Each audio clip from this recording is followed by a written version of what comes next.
Familia y Salud. El día de hoy nos acompaña el doctor Osvaldo Ramos, imagenólogo clínico del Centro Clínico La Sagrada Familia, con quien estamos hablando acerca de la radiología y qué aporta al COVID-19 y también, por supuesto, de la teleradiología, un tema muy importante que hoy está en boga, por supuesto, de la mano de todo el equipo médico a nivel mundial, quienes trabajan pues este tipo, pudiéramos decir, de estudios a través o vía online, a través de la web, a través de internet, como usted lo puede entender, y que es un diagnóstico muy importante, no solamente para el COVID-19, sino para distintas enfermedades. Pero antes de continuar con nuestra entrevista, vamos con las líneas de emergencia que tienen en este momento habilitadas el Centro Clínico La Sagrada Familia, con el fin de apoyar a toda la población en cuanto a la orientación médica que necesita pues para mantener el resguardo en casa. ¿Cómo es el proceso? Usted se comunica vía WhatsApp, vía contacto telefónico o nuestro call center.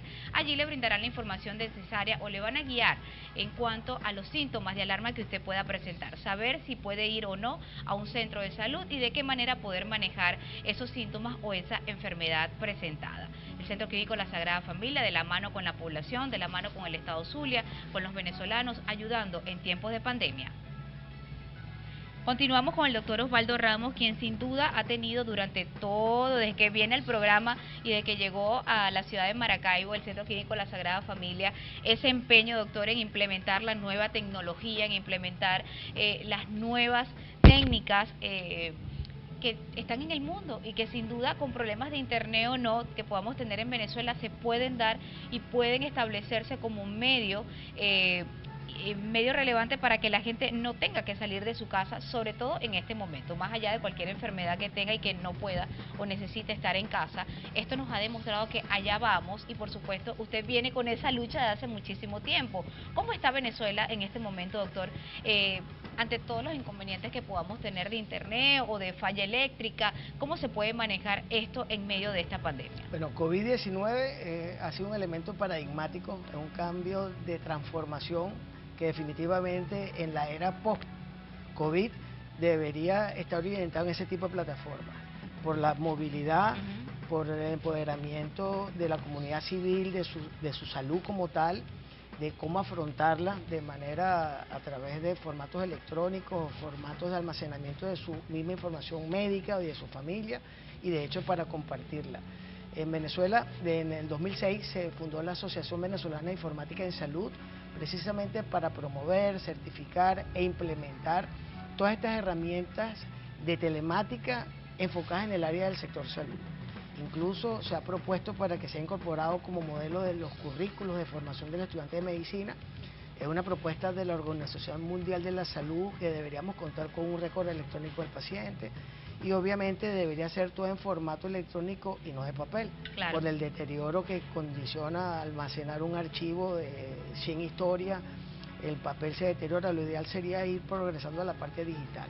Entonces ha sido un proceso lento que inició en el año 2001-2000, se pensaba que se iba a implementar mucho más rápido.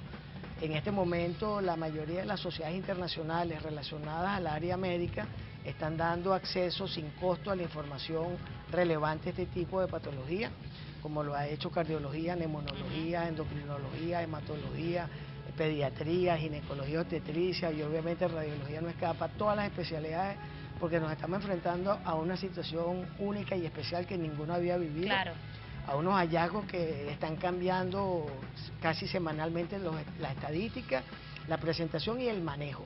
La experiencia que hubo en China fue útil en Italia, la experiencia de Italia y España ha sido útil para Latinoamérica, la experiencia americana ha sido útil y obviamente se está optimizando incluso la atención y se está limitando y se está modificando muchos de los protocolos que se tenían anteriormente. Esto hace que se estructure hasta el reporte. Claro. El reporte, fíjate que en radiología es positivo o negativo para hallazgos relacionados al COVID-19. Y si los tiene, es leve, moderado o severo. ¿Ya? No, es como un clic. ¿Está positivo? Sí. ¿Es leve, moderado o severo? Moderado. Y la fecha. Y obviamente así lo vas controlando. No es el informe tradicional en una retórica de pulmones y tal. Fíjate que incluso ahorita cuando veíamos las imágenes hablábamos de la blanco y negro. Obviamente, si hay más negro que blanco es leve, si hay igual claro, blanco que negro es moderado y si hay más blanco que negro es severo. Claro. O sea, se está haciendo más práctico. y obviamente con mayor inmediatez. Los casos en los cuales estamos participando es organocase.org, es un grupo internacional donde se están colgando casos que han venido acumulándose desde China para ir confirmando los patrones que se han presentado. Los artículos que se están publicando en la revista asociada a nuestra especialidad son prácticamente de finales del 19 y prácticamente enero, febrero y hasta marzo. Están publicando con inmediatez todos los hallazgos que han venido encontrando. Y obviamente se está tratando de crear una información unificada. Y obviamente eso da un estándar global internacional. No es que el informe del doctor Osvaldo Ramos es diferente al de China, no. Todo el mundo lo está informando estructurado. Okay. ¿Es positivo? Sí. ¿Es leve, moderado, severo? Es moderado. Están los hallazgos y el idioma es universal en su interpretación. Y en ese particular, casi todas las especialidades están en ese mismo protocolo. Claro, entonces... Medicina es bajo guías y protocolos estándar de consenso, no aislado. Claro, de hecho, cada rama de la medicina tiene un protocolo en este momento de atención. Lo sé porque he tenido traumatólogos, he tenido gastroenterólogos, he tenido cardiólogos y cada uno ya tiene un protocolo planteado para el COVID-19, es decir, durante la pandemia. Igual pasó con la H1N1 y Exacto. Cada uno de los virus que se han presentado y que han llegado a Venezuela. Es decir, a nivel mundial existen protocolos de atención y para el médico de atención en medio de pandemias, ¿no? Por eso es que es interesante que la clínica tenga el call center como una alternativa de tener una información a un paciente y no caer en pánico, buscar la información, mira, yo estoy en esta condición, tengo esta clínica, Exacto. ¿Qué debo hacer? Porque obviamente hay un protocolo de acuerdo a la condición clínica, al grupo de riesgo de la persona, porque si una persona de más de 65 años, obviamente tienes que tener mayor cuidado. Si es un paciente cardiópata, es un paciente hipertenso, un paciente diabético, obviamente ya tiene una comorbilidad que le aumenta el factor de riesgo. Y obviamente tiene un protocolo diferente a una persona de 20 años que obviamente puede recuperarse con mayor efectividad que el compromiso de una persona con una comorbilidad. Lo hace más complejo. Ahora bien, doctor, yo tengo los síntomas de COVID-19 y yo me comunico con las autoridades. ¿Cuáles son los estudios que se realizan en este caso a esa persona? Ya sabemos que radiología es uno de los estudios que vamos a tener y que nos va a dar un diagnóstico oportuno, pero ¿cuáles son ese conjunto de estudios que le pueden realizar a una persona con posible hallazgo de COVID-19? Tratándose de un virus, hay una respuesta a tal y obviamente se utiliza los de la cadena del PCR test, que es el más universalmente utilizado. Okay. Es bastante útil porque te da si es positivo o negativo y obviamente con radiología tú puedes ver la progresión de la enfermedad en la condición clínica.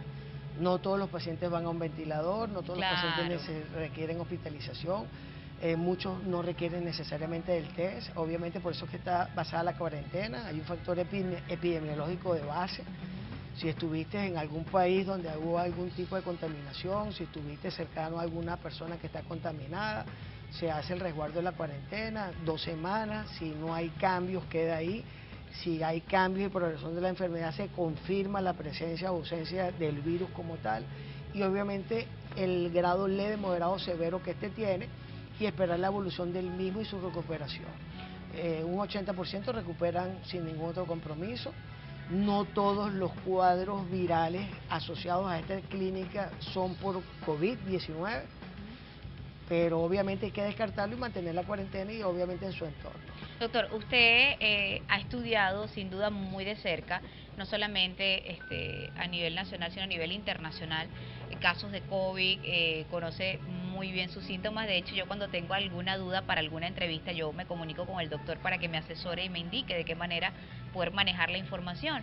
Y tengo muchísimas preguntas. De hecho, yo tuve acá a un infectólogo, el doctor Cudé, que nos hablaba acerca del clima. Mucha gente sigue hablando con el tema del clima y el COVID. Y yo le pregunto y decía, no, los maravinos vamos a estar o no nos va a afectar por el tema del clima. ¿Eso es cierto? ¿Eso no es cierto, doctor? ¿Qué podemos decir con respecto a esto? ¿Si afectan más en los países de frío y en los de calor no, en el trópico? ¿Qué me pudiera decir? Porque son muchas las preguntas que me hacen sobre eso, ¿no? En la literatura se hace referencia a que una de las cadenas del virus es sensible por encima de los 27 grados. Y eso explicaría por qué los cuadros virales anteriormente se hacían con agua caliente y se hacía el vapor. De alguna manera eso rompe aparentemente la estructura molecular del virus. Y obviamente si estamos en temperaturas más altas tendríamos menos probabilidades que generarse en frío. Y es por eso que muchas de estas epidemias o pandemias, como está ocurriendo, muchas veces al llegar la primavera mejoran o desaparecen. Por eso que abril es el inicio de la primavera, debería optimizar y finalizar la progresión de este tipo de cuadro viral. Claro. Ellos no desaparecen, lo dijiste tú del HN1, N1 todavía está, el todavía MERS todavía casos, está. Claro. Obviamente esto se va a regular, pero va a estar vigente. Claro. Obviamente esto dependerá del tiempo de aparición de una vacuna que coadyuga a mitigar esta afectación, pero ciertamente el clima sí ha estado asociado a un mejor pronóstico o a menos propagación de la enfermedad, a pesar de que países como Irán ha tenido propagación de la enfermedad como tal, porque ha habido, como se diría, mutaciones de este tipo de virus, pero es sensible a la temperatura por encima de los 27 grados. De los 27 grados. Bueno, ahí estamos aclarando un poco la información y por supuesto todo lo que el día a día se pregunta el común, los zulianos, si afecta o no. Lo más importante es que usted se resguarde en casa, que mantengamos pues ese llamado porque ha funcionado, porque hemos visto que ha sido efectivo y porque es la única manera de resguardar nuestra vida y la de nuestra familia. Ya regresamos.